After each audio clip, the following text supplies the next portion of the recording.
Hindi tutorial classes में आप सभी का स्वागत है। आज हम लोग कक्षा 8 के लिए निर्धारित पाठ्यपुस्तक में संकलित राखी की महिमा शीर्षक एकांकी को समझेंगे। अभी इस कहानी को समझने से पहले एकांकी को जानना जरूरी है।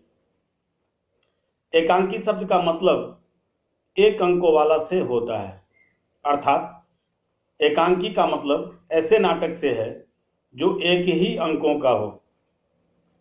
इसकी शुरुआत द्वितीय विश्व युद्ध के समय भारत में हुई थी। हालांकि कुछ लोग इसकी शुरुआत भारत में नहीं मानते। एकांकी को ही अंग्रेजी में वन एक्ट प्ले के नाम से जानते हैं। राखी की महिमा शीर्षक एकांकी अर्थात संक्षिप्त नाटक में 8 मार्च 1535 में आक्रांताओं से बचने के लिए चित्तौड़ की महारानी कर्मावती द्वारा वहां की हजारों महिलाओं के साथ की गई जौहर की कहानी को बताया गया है। इस कहानी में भारतीय स्त्रियों को अपने सतीत्व अर्थात पवित्रता से कितना लगाव था कि वो जौहर करने से भी नहीं घबराती थी तथा भाई से बहन की उम्मीदों को और राखी के महत्व को इसके लेखक के द्वारा इसमें समझाया गया है। प्रस्तुत राखी की महिमा एकांकी पाठ में कुल 4 दृश्य हैं। कर्मावती, पन्ना, सेनापति, सेवक और हुमायूं 5 पात्र। पहले दृश्य में सेनापति रानी के महल में आकर युद्ध हारने की सूचना देता है, जिसके बाद रानी ने चित्तौड़ की स्त्रियों के सतीत्व की रक्षा हेतु चंदन की लकड़ी से जौहर के लिए चिता सजाने की आज्ञा देती है।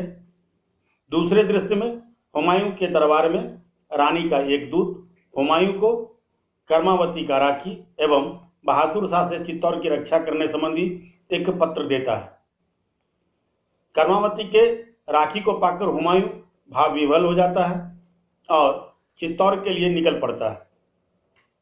तीसरे दृश्य में हुमायूं के आने में विलंब होने और शत्रु की सेना का किला में प्रवेश करने से पहले कर्मावती अपनी सहेलियों के साथ जौहर कर लेती है, जबकि चौथे दृश्य में सुनसान पड़े उस किले में हुमायूं विलंब से पहुंचने पर कर्मावती की चिता के पास बैठकर विलाप करता है। यह थी इसकी भूमिका। अब इसकी कहानी को समझने का प्रयास करते हैं। यह उस जमाने की बात है जब चित्तौड़ पर बहादुर शाह ने हमला कर दिया था। रानी कर्मावती विधवा हो गई थी और उसके पास इतनी सैन्य शक्ति नहीं थी कि वे अपनी राज्य की रक्षा कर सके। तब उसने हुमायूं को राखी भेजी और मदद के लिए प्रार्थना की। राखी तो हिंदुओं का पर्व है और हुमायूं मुस्लिम था, लेकिन उसने राखी का मान रखा और कर्मावती को बहन मानकर फैसला किया कि वह उसकी मदद जरूर करेगा। अपना प्रण निभाने के लिए हुमायूं एक विशाल सेना लेकर चित्तौड़ की ओर चल पड़ा। वह जमाना हाथी घोड़ों की सवारी का था। सेना को साथ लेकर सैकड़ों किलोमीटर की दूरी तय करना आसान नहीं था और उसमें वक्त लगना स्वाभाविक भी था। हुमायूं चित्तौड़ पहुंचा, लेकिन तब तक बहुत देर हो चुकी थी। 8 मार्च 1535 को रानी कर्मावती ने चित्तौड़ की वीरांगनाओं के साथ जौहर कर लिया और अग्नि में समा गई।